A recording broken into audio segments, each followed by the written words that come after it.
The story begins with the protagonist gazing out at a desolate landscape as the world nears its end. While chaos surrounded him, he felt an unsettling sense of calm. A group of adventurers approached, but he remained still. Suddenly, a creature emerged, a giant wooden beast enveloped in a green aura. The protagonist wasn't sure if this creature came in peace or was a threat. The scene then shifts to the protagonist locked in combat with another person. He fired several arrows, but his opponent fought back with a dagger. After an intense battle, the protagonist smiled as he lay in a pool of blood, feeling a strange sense of excitement. Before the so-called fall, the protagonist had listened to a radio program discussing the challenges of small talk, offering tips on how anyone could become the life of the party. The first tip was to maintain eye contact to show engagement and attentiveness. Standing next to a girl with striking purple hair, the protagonist wondered if she was looking at him. He turned toward her, and she initiated a conversation, asking about his weekend. He replied that it was good and asked about hers. The girl shared that she and her husband had attempted to go fishing at the lake. After a while, the girl with purple hair left, leaving the protagonist alone in the elevator. He wondered what was wrong with him and placed his hand on his forehead, lamenting how difficult it was to make friends. He had taken a job in an out-of-state office to start fresh, but years had passed, and he still struggled to connect with people. In a society that valued social skills above all else, he felt like an outcast. He doubted whether he would ever fit in or make friends.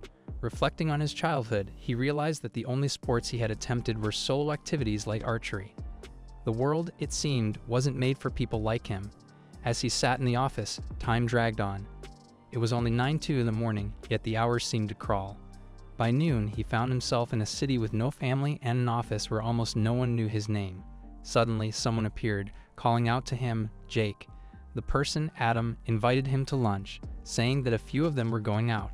Jake was hesitant at first, but Adam's easygoing nature made him feel at ease. Adam was a natural leader, the complete opposite of Jake, but Jake appreciated how Adam could carry on conversations, making social situations easier. Jake usually declined such invitations, but with Adam, it didn't feel as strange. He agreed, and they waited for the elevator. When the doors opened, two girls named Joanna and Caroline appeared. Adam asked if they wanted to join them for lunch, using his company card. Jake noted that Caroline, who worked in HR, was one of the few bright spots in the workplace. Caroline playfully touched Adam's shoulder, warning him that he might get fired one day for overusing the company card. She then turned to Jake, commenting that it was unusual to see him socializing with others. Jake smiled to himself, noticing that Caroline never addressed him by name. He wondered if she didn't know his name, which might be why she never engaged with him directly. As usual, her attention was elsewhere. Suddenly, the elevator began to shake, leaving everyone inside wondering what was happening. Adam tried to reassure them, saying it was probably just an electrical issue and there was no need to panic. But before anyone could relax, another, more violent tremor struck. Adam quickly shouted at Jake, who activated the emergency stop. Caroline noticed that nothing seemed to be happening, which only added to their confusion. Just then, the lights went out, and a woman in the back questioned why they had lost power. Adam tried to keep everyone calm, insisting that everything would be fine. But before he could finish, a mysterious blue window appeared in front of them.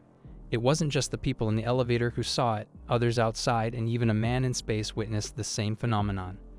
The man in space commented on the universe, calling it the 93rd and saying it was more lambs to the slaughter. Suddenly, Jake found himself in a completely different location, facing a strange creature that greeted him politely.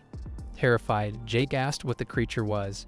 A 5-minute countdown appeared, and the entity explained that it was responsible for introducing Jake to his new reality. With time running out, the entity began its introduction and urged Jake to listen carefully. Jake asked what kind of new reality he was being introduced to, and a system window appeared, displaying his stats.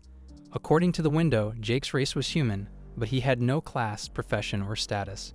His stats were extremely low, something he had never encountered before. The entity explained that this was his system list, showing various stats and details crucial to his new reality. The system was initiated when Jake's universe exceeded the minimum limit required to enter the multiverse. As Jake processed this information, he couldn't decide if it was incredible or absurd. The entity pointed at him and said it was time to choose a class. Jake began browsing through the options, seeing various types of weapons and wondering which one to pick. The entity told him he was on the right track and Jake realized that each class offered different stat bonuses and proficiencies.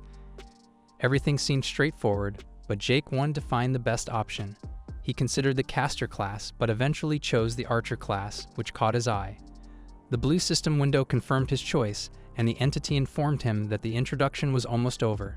The entity explained that Jake would be transported to the Great Forest Tutorial Zone, where he would encounter various monsters and opportunities to earn tutorial points, or TP.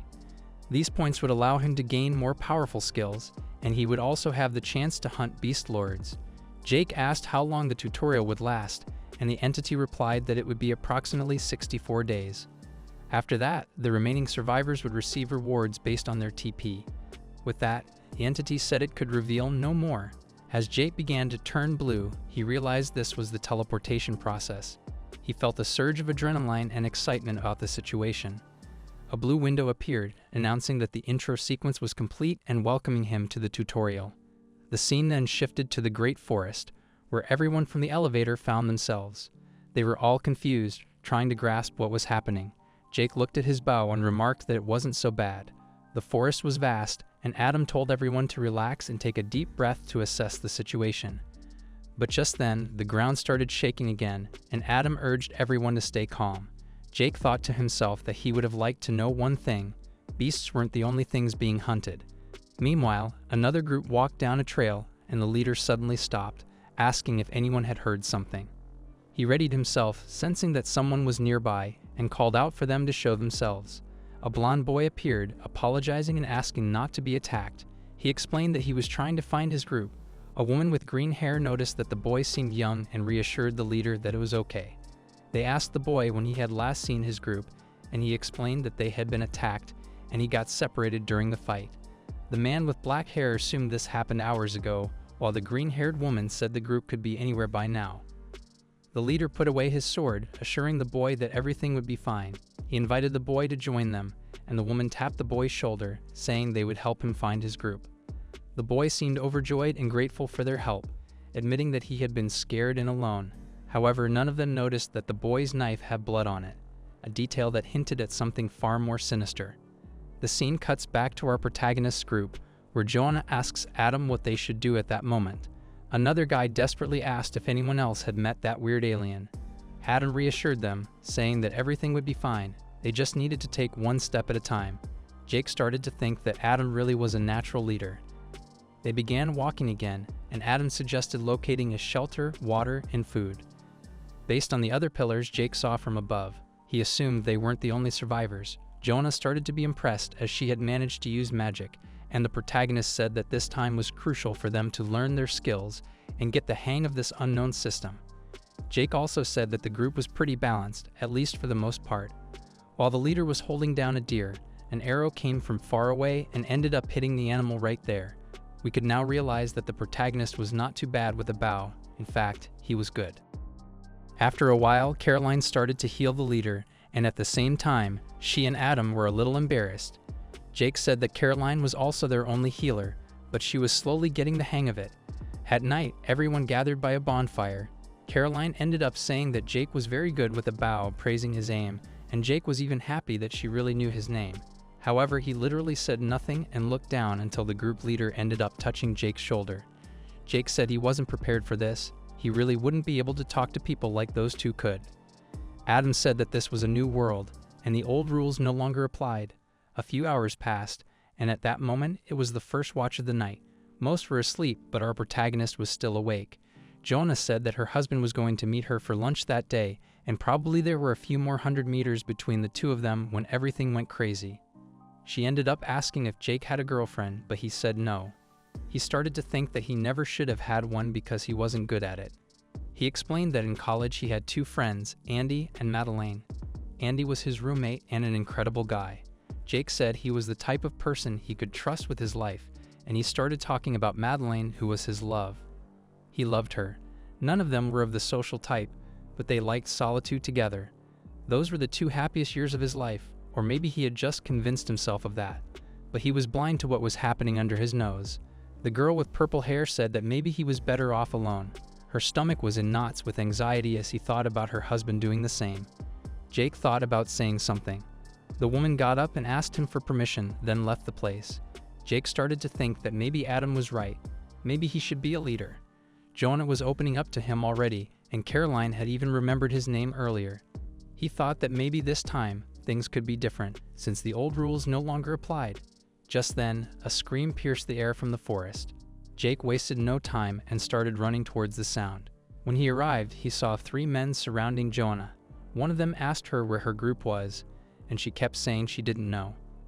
The man said he was supposed to do it his way, and he launched an attack on her leg, smashing it to pieces. Suddenly, several arrows appeared, and one of them pierced one of the men in the neck. The others managed to defend themselves, and one of them asked another person to go and catch the archer. The extra man started running after the attacker, but he realized that there was nothing around. Jake appeared in the background and ended up stabbing the man's neck with an arrow. However, the man was very resistant and managed to throw Jake away. He grabbed his giant axe and started screaming, trying to hit Jake, who managed to defend himself with his bow. Jake knew the bow wouldn't last much longer, so he started looking at Jonah and realized that she had passed out from the pain. In that moment, Jake had to know where the other guy was. When he least expected it, the man was preparing a blow. Jake wondered what he should do in that situation until an arrow appeared. He thought he was probably going to die there, so he closed his eyes and started to concentrate. He could feel the presence of the 2 men, and it seemed like time was slowing down. However, he knew it wasn't because of magic or some spell. A system window appeared, and Jake saw that the bloodline of the primal hunter had been awakened within him. He realized that this was his pure instinct, and his eyes started to turn red. He easily dodged the attack as if it were nothing and caught the arrow. He threw it at one of the men, piercing his chest and making him fall. Jake looked at his hands in disbelief at what had happened, but he didn't hesitate. He ran to try to get a dagger and ended up defeating the other guy. There were several other arrows coming in his direction, but with his refined instincts, Jake managed to block them all. He asked the remaining attacker to go after him because he would beat everyone up. An unknown guy appeared in the bushes, but he soon got scared because he had seen the protagonist. The guy advanced on Jake and grabbed his coat with a dagger in his hand, asking what the hell he was. Jake just grabbed an arrow and put it in the guy's eye slowly. The guy obviously fell to the ground in agony, and Jake prepared another arrow and pierced his chest. After the group arrived at the place, they were horrified by the scene that was there. The leader realized that there were 2 people dead, and Jake was acting delirious, saying that he had defeated them. He remembered a time when he was returning from school and saw a girl being bullied. 3 boys surrounded her, and one of them said he would copy her test the next morning. The girl, worried, asked if she would get caught, fearing it would cause her a lot of trouble. The blonde boy assured her that no one would catch her, saying it was just for them and that she should wait until the teacher wasn't looking. Desperate, she said she didn't know and even offered to help them study instead, thinking that would be better. However, one of the boys said there was no time and ended up slapping her. At that moment, he did the only thing that made sense to him. He tried to help her. He bumped into one of the boys, grabbed him, and shouted for them to leave her alone. They both fell to the ground, and the boy asked what he was trying to do. He then attempted to put the boy in a chokehold. At that moment, he realized that in the real world, there isn't always a clear difference between good guys and bad guys. Back in the present, the group's healer, Caroline, asked Jake if he was hurt because there was blood under him. He told her he was completely fine and that the blood wasn't his. As he wondered where it came from, a blue message appeared in his system window, telling him he had murdered 3 humans with levels 4, 2, and 5. He gained bonus experience for defeating an enemy above his level and noticed that they also earned points for murdering other survivors. Jake looked at the system with a smile, wondering if this was a new skill. He was in the archer class, had reached level 4, and his race was human at level 20. He had also unlocked the Awakened Hunter's Bloodline, a unique ability that gave him heightened perception. Jake wondered what this bloodline ability really was. The group leader asked who those guys were and why they had attacked so suddenly. Jake explained that they probably gained skill points and experience from the tutorial through that fight. The leader then started thinking about how to save the girl's leg, while one of them mentioned they needed to rethink their survival strategies and find a safe place to hide because it was very dangerous. They decided to wait until the tutorial was over or until someone found them. Jake's attention was drawn to Caroline, who asked why Joanna was alone in that place. Jake explained that she was feeling anxious and needed space, but Caroline said Joanna wasn't well and that her leg was severely crushed, with healing unable to do much. She asked what they should do, and Jake asked if she was blaming him. Adam tried to calm the situation, saying that Jake had saved her, but he still wondered why Jake let her go alone. He said Jake could have at least woken them up. Jake excused himself, saying it was a split-second decision and that he simply followed his instinct. Caroline asked him to think more carefully next time because they were human, not beasts who acted carelessly. She asked if he would have died in that place, but Jake replied that he had already apologized. Then the healer shouted, exclaiming that Jonah could have died there. Silence filled the place until Jake shouted back, asking Joanna if she could control herself.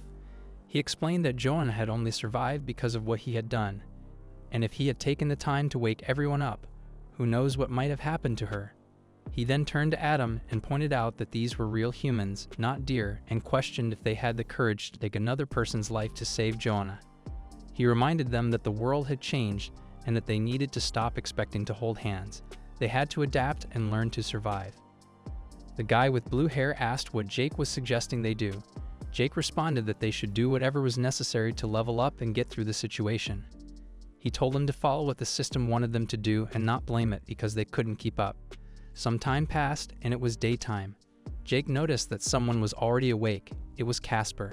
Jake scratched his eye and said he had kind of hoped everyone had abandoned him when he woke up.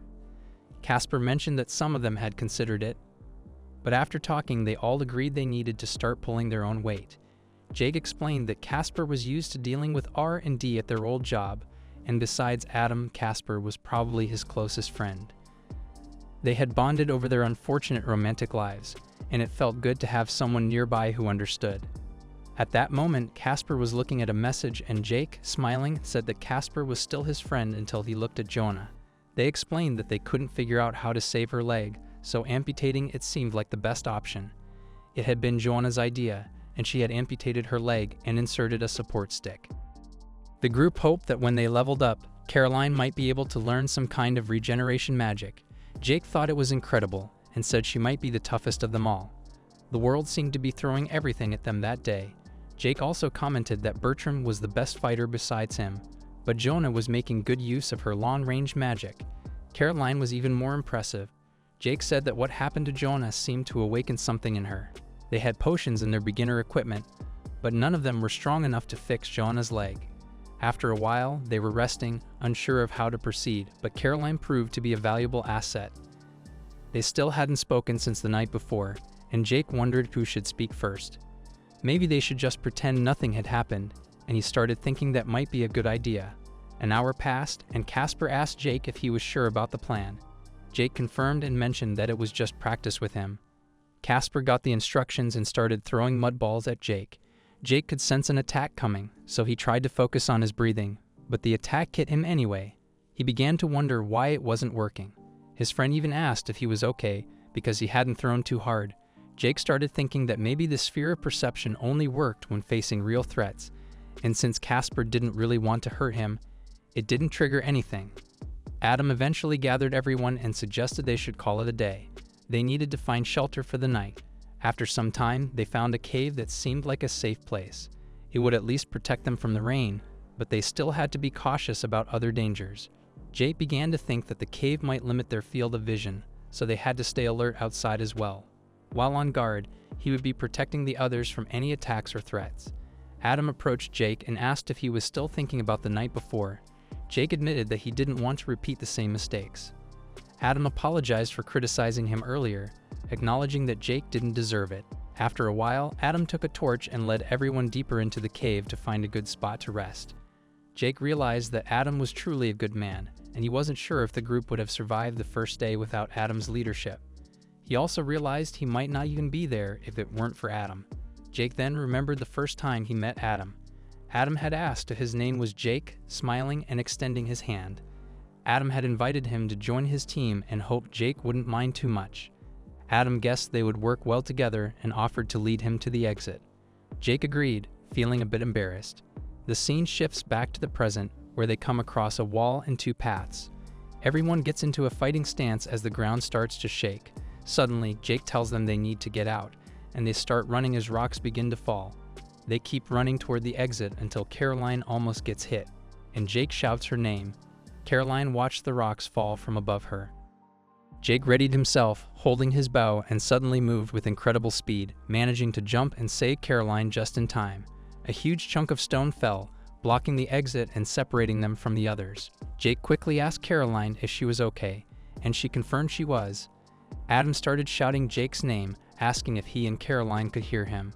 Caroline replied that they were on the other side, but Jake advised her to stay quiet for a while, explaining that the cave was unstable and could be dangerous. He also hinted that something might be hiding in there. Caroline touched the rock and realized there was too much to move, meaning they couldn't get out. Bertrand suggested trying to break through the wall with his hammer, but Adam warned against it, saying that everything could collapse. Jonah, very scared, insisted that they couldn't just leave Jake and Caroline in there, but Adam tried to calm her down, suggesting that there were other paths in the cave and they just needed to keep moving. Jake reassured everyone, saying it was okay, and that he and Caroline would go further in and try to find a way out. He thought that while he could probably handle the beasts in that place alone, his main concern was protecting Caroline if they were suddenly attacked.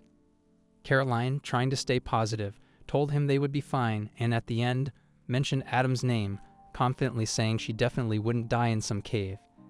An hour passed, and Adam was walking with the others, starting to wonder if it had been a bad idea to leave Jake and Caroline behind. Bertrand tried to comfort him, saying that Jake and Caroline were probably better equipped to survive there much longer than the four of them combined. He admitted that Jake made him a little uncomfortable, but there was no denying that Jake was the strongest among them. With Caroline's power, they would definitely be fine, but Adam, not fully understanding, asked how Bertram could be so sure. Bertram explained that people change in times of crisis, and Jake has become unpredictable. Adam could only respond by saying that Jake was his friend, and he had to trust him. On the other side, Jake and Caroline were together. Caroline noticed that Jake was hurt and pointed it out. He looked at his arm and realized it must have been injured during the fall. She told him to stop so she could heal him, but Jake hesitated, asking if she wasn't angry. Caroline explained that she wouldn't let his wound get infected just because they had disagreements before, and she asked him to stay still. As she began healing him, Jake started to recall his training and felt the need to ask her some questions. She looked at him and remarked that he should have been more careful. The group knew Jake was strong, but no one was invincible. Caroline also mentioned that she was still learning magic and couldn't heal everything at any time. Jake asked Caroline why she chose the healer class, but she responded with another question, asking why he had chosen to be an archer. Jake simply said that he chose the one that seemed best for survival, and Caroline echoed the word survival. She explained that's why she chose to be a healer, and mentioned that she didn't know much about the tutorial. Caroline went on to say that she had played enough games to know that a healer would be the least chosen class. Jake asked if she still played games, and she said she didn't anymore. She explained that when they were children, her younger brother spent a lot of time in the hospital, and there were times she couldn't visit him for weeks. So they played online games together to stay connected. Jake realized he didn't know she had a brother, and Caroline, blushing slightly, added that everyone always made her play healer because she was a girl. At first, she hated it and wanted to be a fighter who could deal a lot of damage. But after a while, she noticed that her companions always struggled to find groups, while as a healer, people would do anything to have her join their team. It didn't matter what game she played, there was always someone who needed her. She figured that this tutorial wasn't much different from some random game, and as she adjusted Jake's arm, she said she didn't know who she would meet in the forest, but she knew that if she could heal, she would be valuable and worth protecting. That's why she chose to survive as a healer. Jake closed his eyes and told her that was very smart of her. Caroline sighed and asked if he thought she was stupid or if he had never really thought much about her.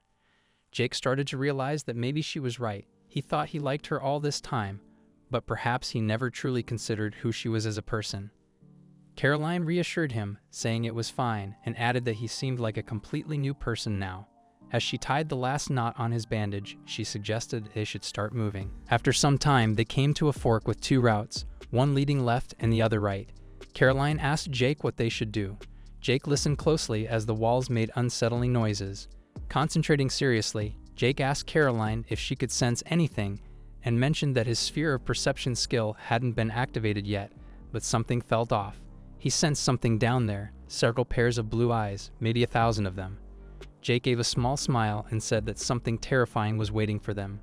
Jake felt a strange mix of excitement and unease as he stared down the path, sensing something powerful lurking in the darkness. His instincts were screaming a warning, but part of him was inexplicably drawn to the danger. He suggested to Caroline that they should investigate, but she was taken aback and questioned how he could even think that way. Jake argued that whatever was down there was strong, and they should consider the experience points they could gain. But Caroline reminded him they weren't out there to collect experience points. Their priority was to find their friends. Jake insisted that they didn't know where their friends were and asked if avoiding potential danger was the best way to find them. Caroline, arms crossed, pointed out that the other path at least led in the general direction from where they had originally come. But Jake countered, saying that only the dangerous path guaranteed the experience points they needed to fight and grow stronger, no matter what was down there. Caroline, visibly nervous, placed a hand on her forehead, reminding Jake that this wasn't a game, it was real life. She urged him to see that he wasn't being logical and admitted that while fighting might be fun for him, she couldn't risk their lives over some points. She emphasized that survival, not thrill-seeking, was their goal. Jake hesitated, then asked what was wrong with wanting to grow stronger, especially when they had the chance to live an extraordinary life, doing things that no ordinary human would have thought possible just a month ago. He accused her of only wanting to survive, implying that she wasn't embracing the potential of their new reality. Caroline responded quietly, saying that some people preferred how things were before. They hadn't asked to become murderers, and she urged him to consider the group for a moment and stop acting so selfishly. Jake looked up, realizing that his current mindset wouldn't get him anywhere. With a sigh, he agreed to take the safer route. Caroline thanked him, her relief evident as they prepared to move forward. As time passed, the rest of the group continued their search. Jonah voiced her concern about Jake and Caroline, hoping they weren't in trouble. Casper reassured her, noting that Jake was with them and that navigating the cave was the toughest part. He mentioned his high perception stat, but admitted that he was struggling to see very far. Bertrand suggested that if they didn't find Jake and Caroline soon, they should think about setting up camp and resting for the night. Adam refused, insisting they needed to keep searching until they were sure the others were safe. Bertrand pointed out Jonah's injured leg, but she nervously insisted she was fine. Adam remained determined, raising his torch to see further ahead. Suddenly, Casper heard a noise and asked if the others had heard it too. Adam immediately told everyone to be silent. The group crouched down as Adam ventured out with the torch, preparing for whatever was coming. Bertrand tried to get Casper's attention, asking if he could see anything in the darkness. Casper said it was still too dark to make out much, and the cave's noises were unsettling. Adam was sweating nervously, straining to see through the endless darkness. Someone warned that something was coming, and it was approaching fast. Casper urged them to wait, and just then, Adam called out Caroline's name. When Caroline and Jake emerged, Casper was surprised to see them safe and sound. Caroline ran to Adam, and Bertram asked if they had encountered any problems. Jake, a bit nervous, lay his head down and agreed with Caroline's claim that there had been a lot of walking but no issues. Caroline asked Adam if they could find a different cave to sleep in, one that was less prone to collapse. At that moment, Jonah shrieked in fear as she spotted something ugly, a spider. She struck one with her staff, apologizing as she did. Casper knelt down, admonishing her for murdering spiders, which he said were crucial to the ecosystem. He picked up the spider, showing its harmless little face, and walked a few meters to release it. To everyone's surprise, Casper noticed more spiders nearby. He speculated that there might be a nest or something similar. One of the group suggested they should move quickly, but Casper reassured them that most spiders weren't a threat to humans. However, as a spider drew dangerously close to him, Adam rushed forward, calling Casper's name. It was too late. The spider bit Casper. Jake quickly readied his bow as more spiders began to descend, surrounding them. Jonah asked what they should do, and Casper, visibly panicked and crying, admitted he couldn't move. He pointed out a particularly large spider with red eyes, making Jake's eyes widen in alarm. A yellow spider with a creepy face appeared. The enormous spider loomed before the group, and they prepared for a desperate fight. Casper grew terrified, but an arrow suddenly appeared and struck the spider. Adam quickly pulled Casper by the arm and shouted for everyone to flee. Jake fired another arrow at the beast, and for a moment, Adam glanced back. Jake launched another arrow, but the spider, a level 13 mammoth spider, easily deflected it. As everyone else ran, Jake stood face to face with the creature, a smile spreading across his face. Caroline helped Jonah, who was missing a leg, to escape. Adam and Bertram also fled, with Bertram shouting that they needed to escape as quickly as possible. Adam called out to Jake, telling him to run, but Jake seemed reluctant to leave. As the spider attacked, Jake dodged and cut its legs, managing to pierce its belly. Caroline screamed that they couldn't wait for Jake, but Adam refused to abandon him. Jake was hit by the spider and sent flying into a wall, causing stones to fall. Adam noticed this and rushed to Jake's side as he quickly got up, saying he was fine. A system window appeared, announcing that the bloodline of the Primal Hunter had been awakened. Jake felt an instinctual power surge within him and grabbed an arrow as the spider opened its mouth to attack. A red aura suddenly surrounded Jake as he held the dagger and arrow. A boulder was falling towards him, and he realized the cave was collapsing. He decided not to flee but to face the spider, defending himself against its blows. He remembered Coraline's words about people who preferred the old ways, but Jake knew that wasn't for him. Caroline had said they were fighting to survive, not playing a game. Jake thought that getting stronger was all that mattered, and he was willing to do whatever it took. Adam was desperate as the cave continued to collapse, knowing they had to escape soon. But Jake refused to give up, still frantically fighting the giant spider.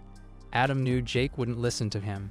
Jake thought he needed to attack from the left and dodged one of the spider's attacks. He closed his eyes to focus, gripping his dagger tightly, and prepared to strike. Just as he did, a giant hand grabbed him from behind. The hand was hit by a sword, and Jake realized it was Adam who had saved him. Adam, despite being injured, pulled Jake to safety, shouting that they wouldn't die there. As they stumbled out of the cave, the spider was trapped inside, and the group finally escaped. Outside, Jonah was frantic, asking the others about Adam's whereabouts until he finally emerged with Jake. Caroline noticed that Adam was bleeding, and Jake explained that he had accidentally cut him while defending himself against what he thought was the spider. Caroline's face turned angry as she asked why Jake would continue to fight the creature after everything they had been through. But Adam intervened, saying that everything was fine since he was alive. Bertram disagreed, stating that carelessness was one thing, but attacking a group member was unacceptable. Jake tried to explain himself, but Bertram refused to let the matter drop. Adam downplayed the injury, calling it just a scratch, and asked Caroline if she could heal it. She agreed, but there was a problem. Bertram pointed at Jake, saying he was the main issue. The group couldn't function if they were constantly worried about Jake losing control. Jake wondered if that's how they really saw him. He recalled Caroline saying they didn't ask to become murderers, and realized that she thought he was just a mindless murderer. Bertram continued, saying that as a friend, he had to point out that Adam's situation would only get worse if Jake continued to act recklessly. Jake started to think that maybe they were right, maybe he was a risk to the group, or perhaps they were a risk to him. He remembered how Joanna had fainted from pain and how his concern for her had distracted him during a fight, allowing an opponent to attack him from behind. He also recalled Caroline's situation, where he had gone to save her and ended up getting trapped in the cave. And then there was Adam. If he hadn't stopped him, he would have destroyed the spider and gained experience points. As Jake pondered these thoughts, he suddenly noticed something moving in the bushes. He readied his bow and arrow, asking who was hiding in the nearby bushes. The tension in the air thickened as a muscular, intimidating figure appeared, holding a sword. He introduced himself as Richard, explaining that he had heard the commotion caused by the rockfall and decided to investigate. He assured the group that they had no intention of harming anyone, but his imposing presence made the situation feel far from safe. Jake, still holding his arrow and aiming it at Richard, exchanged a glance with Adam. Adam, trying to defuse the situation, introduced himself and his colleagues, emphasizing that they also had no desire for conflict.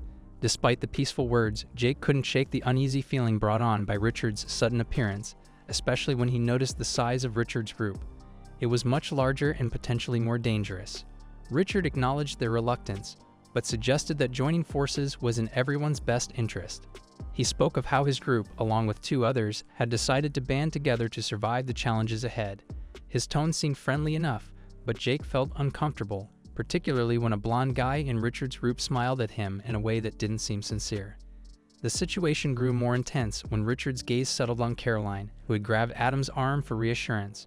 Richard quickly deduced that Caroline was a healer and made it clear that his group was particularly interested in her. Jake's mind raced as he remembered how crucial Caroline's healing abilities had been to their survival.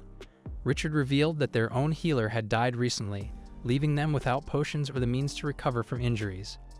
His smile, though seemingly cordial, carried an underlying threat as he suggested that they didn't need the entire group, just Caroline. Adam stepped forward, asking what would happen if Caroline refused to go with them.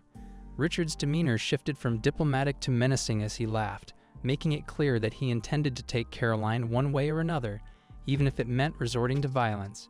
Jake, now desperate, realized that the situation was dire. His mind raced as he considered their options. The group was exhausted, and he was the only one with enough energy left to put up a fight. He wondered if he could catch Richard by surprise, but with so many people in Richard's group, the odds seemed overwhelmingly against them.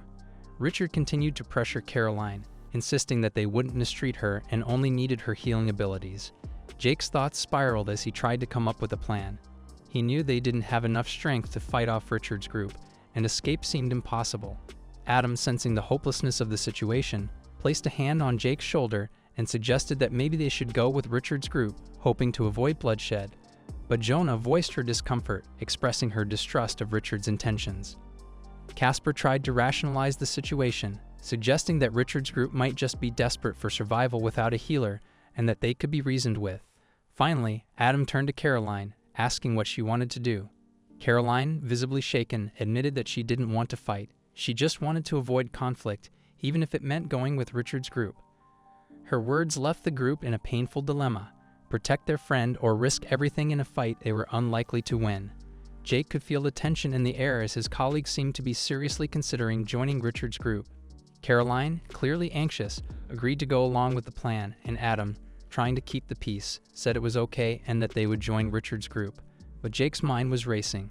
He realized that this decision could be disastrous for Caroline and the others. Just as Adam was about to finalize the agreement, Jake suddenly spoke up, calling out Richard. He asked Richard what his level was, and Richard, slightly taken aback, responded that he was at level 9, with a few others in his group at level 7 and above. Richard, curious and a bit irritated, asked who Jake was. Jake, feeling a surge of defiance, smirked and replied sarcastically, introducing himself as Eat Shit, at level Go F Yourself.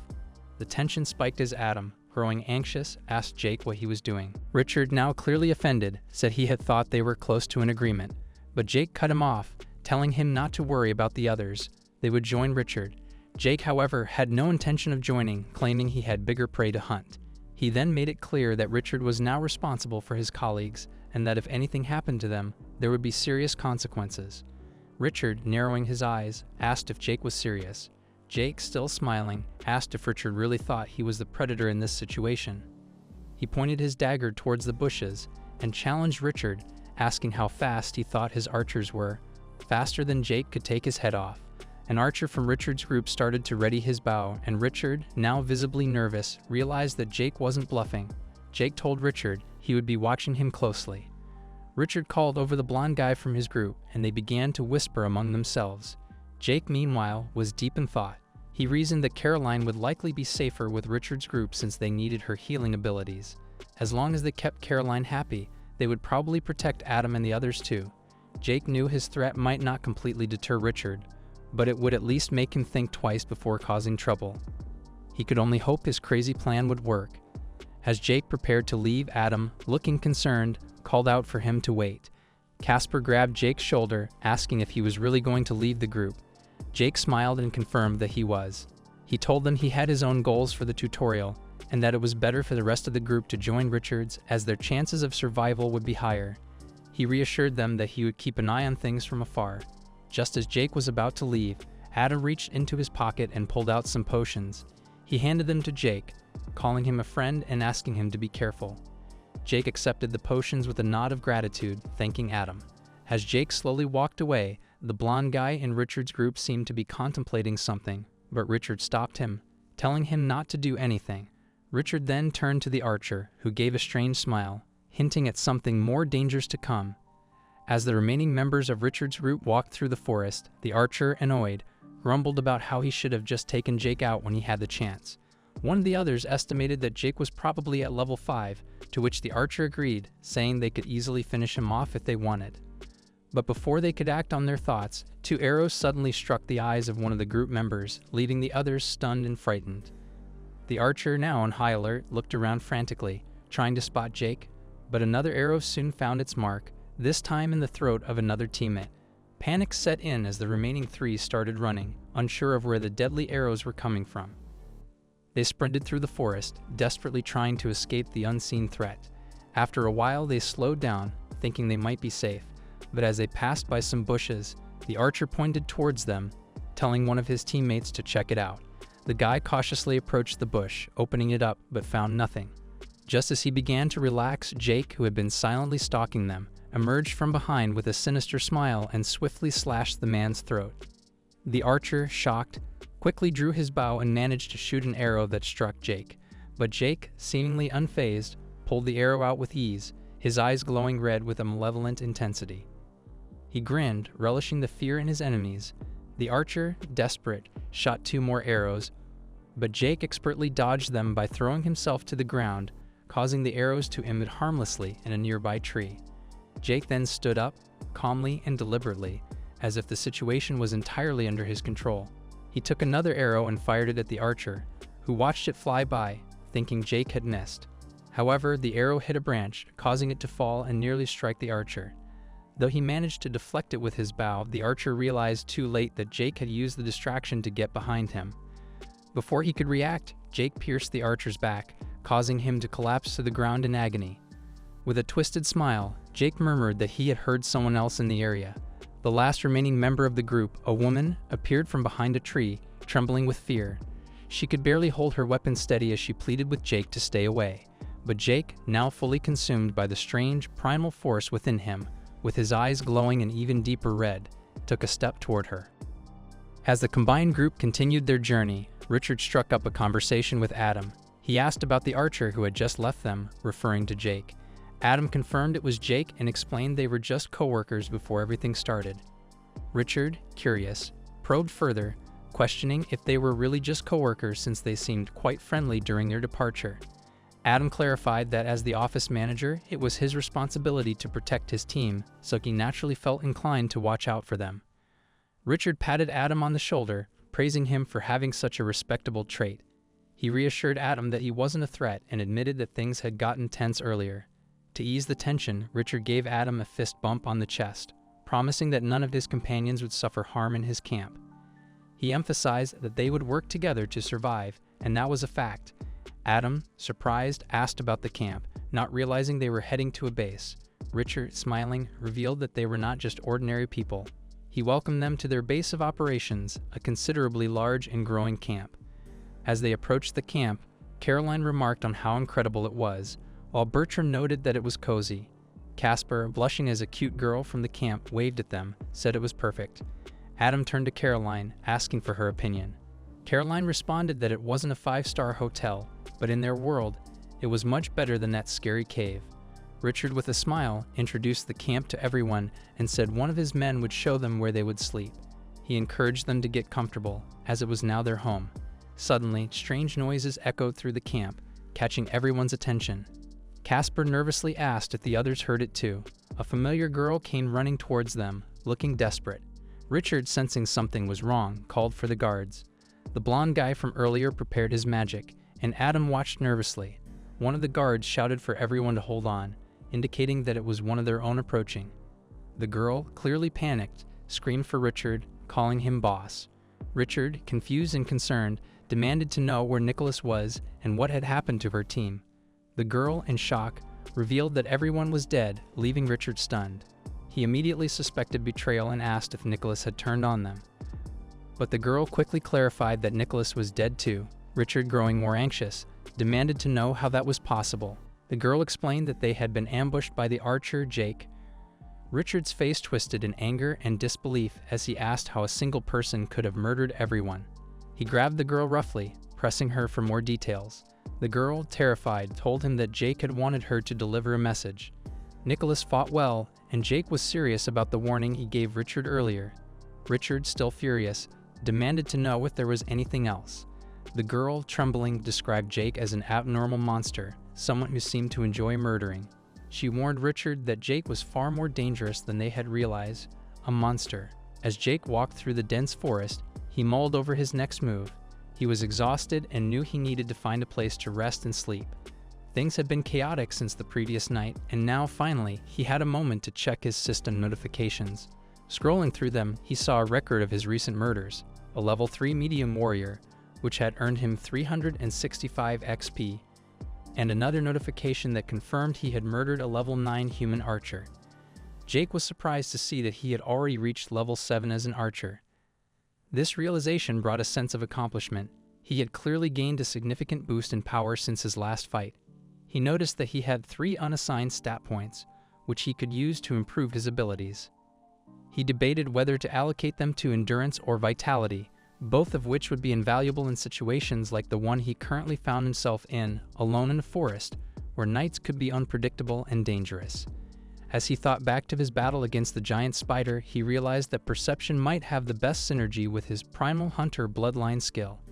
After some consideration, he decided to assign all 3 points to perception, hoping it would give him an edge in future encounters.